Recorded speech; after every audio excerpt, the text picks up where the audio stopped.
even my last update gave you my surgery date, which was November 21st of 2014, and today is March 3rd, because I believe it's after midnight now here in Michigan. So a lot of things have happened. I did my my post-op diet, pre-op, sorry, diet, which for me was just 900 calories for 2 weeks. My surgeon office that I went through, they have their own health food store, so I just had to purchase food from the store, because I know a lot of places have you do a strict liquid diet for 2 weeks, which I heard can be really hard to do. It's not so much hard to do the liquid after surgery because you don't really want to eat anything anyway. With that being said, my highest weight was 308.4 pounds, and I am 5'5", and at the time of surgery I was 29. I just turned 30 this past Friday. And then when my day of surgery, I weighed 295.5 pounds. Today my weight is 243 pounds. So my weight loss has been pretty steady. My physician assistant, she is really happy with how steady my weight loss is coming. I have to get between 60 and 80 grams of protein every day, which can be really hard. I was on 900 calories a day or less, and now I'm up to 1,000 or less. I can't remember who had said it, but it was either my physician assistant or the nutritionist had said that if you notice a stall, you're obviously not getting enough calories in for the day, so you might want to up your calorie intake and your fluid. Because I've had a couple of stalls already where I haven't lost anything for 2 weeks, or I've lost like a half a pound, but I'm still losing over 3 pounds a week, which I think is pretty good. My goal was to be down at least 50 pounds by my birthday, and I did it.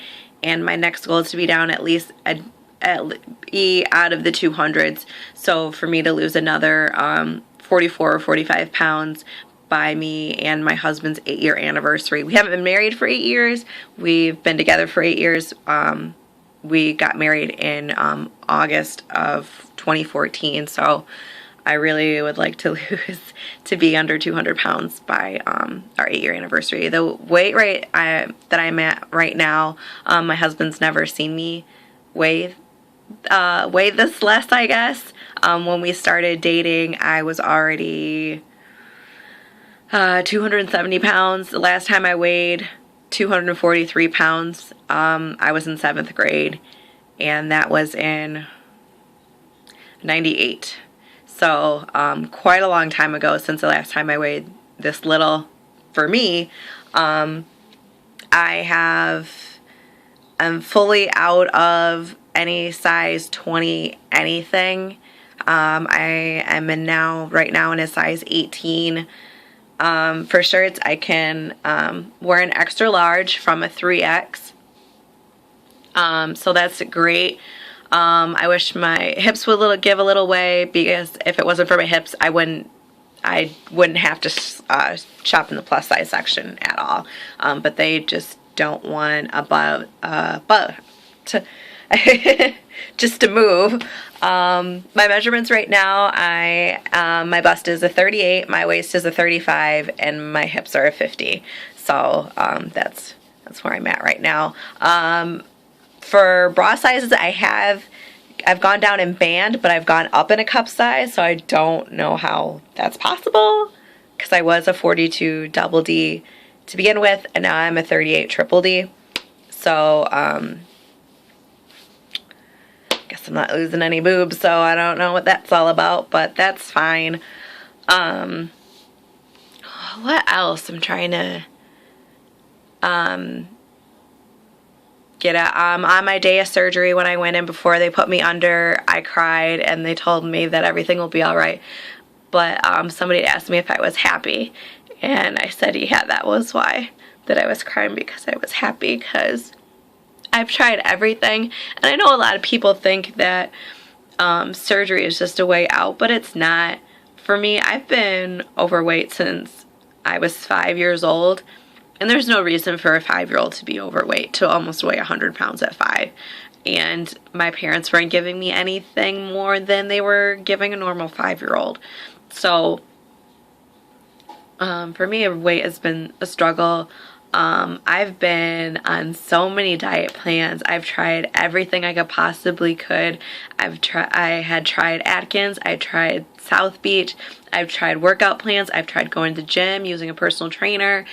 Appetite suppressants that work, but then they don't. Then your body gets used to them, and then they don't work anymore.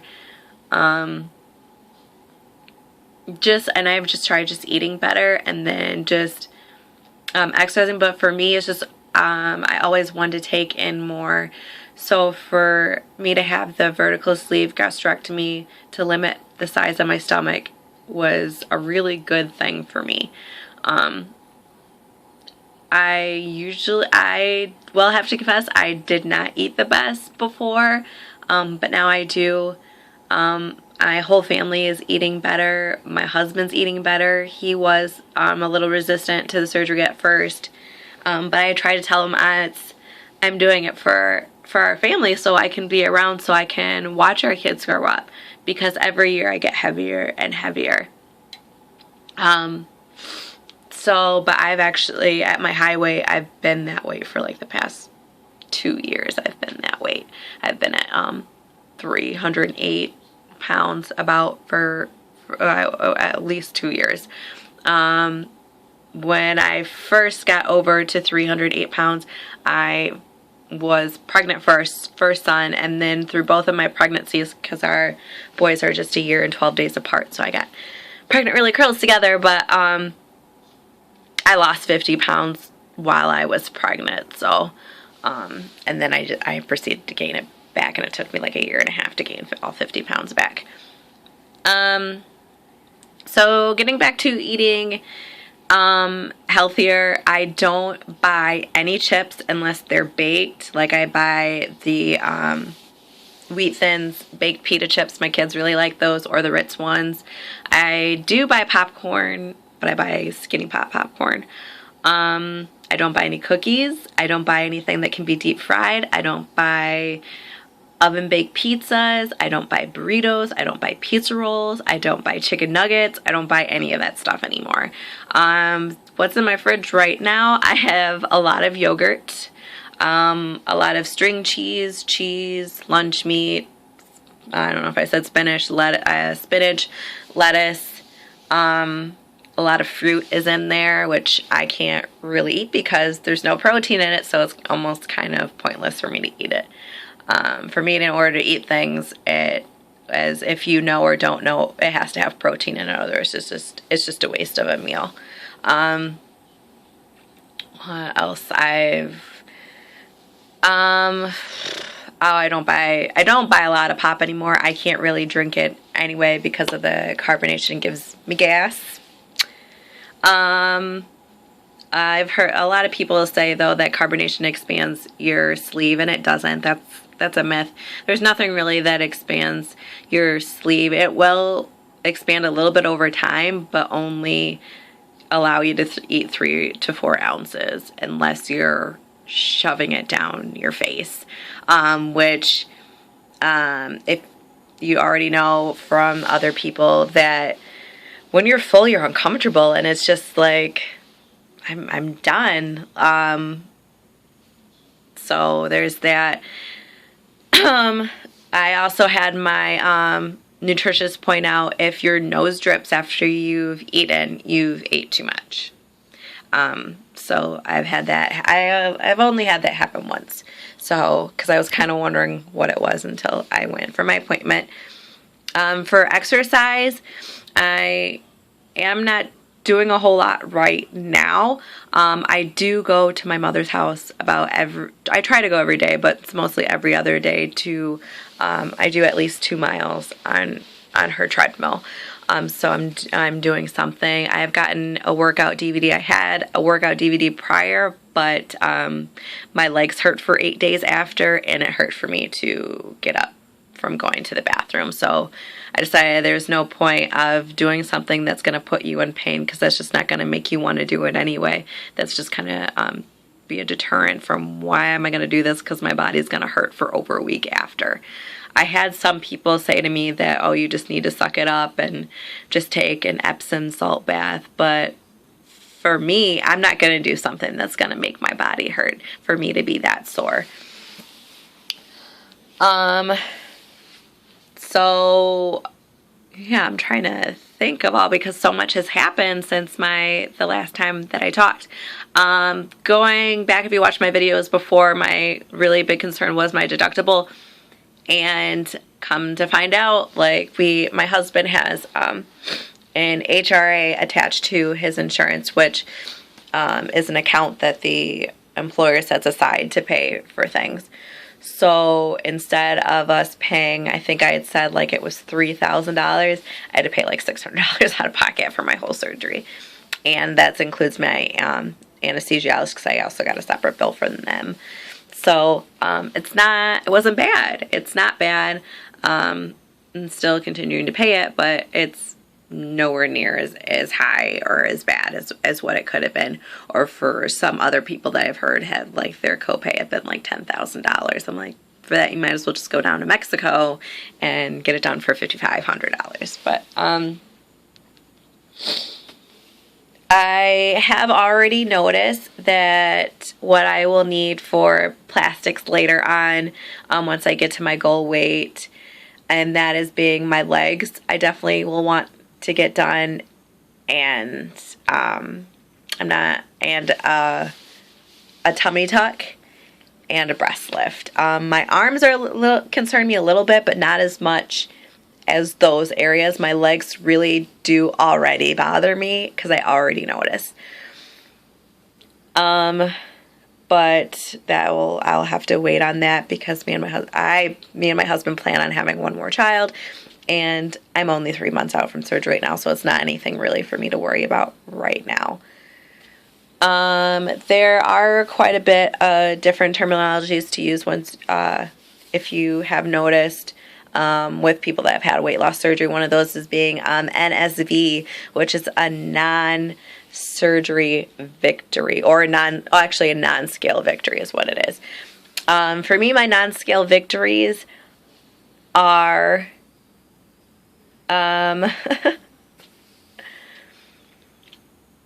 being able to cross my legs for long periods of time without my legs hurting, wearing heels.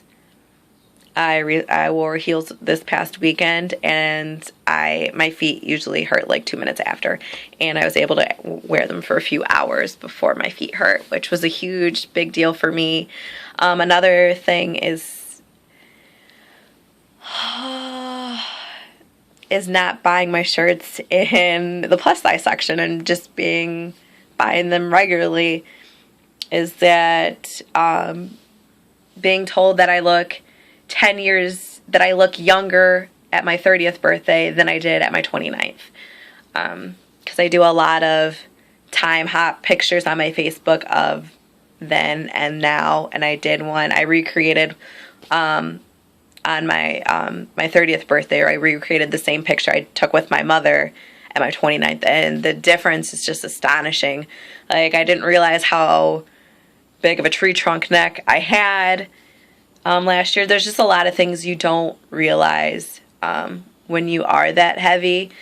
Like, I've noticed when I looked back at pictures before, the first time I was over 300 pounds, and I'm like, why did nobody tell me that I look so big? But for people that see you every day, they don't know, they can't tell, and then you can't tell either, because you look at yourself every day. Another thing is that I'm more inclined to experiment more with my makeup. Like this lip gloss I have on now, I would have never worn that before, because I would think that it was too peachy or too red for me, and it didn't look right, but I love it, and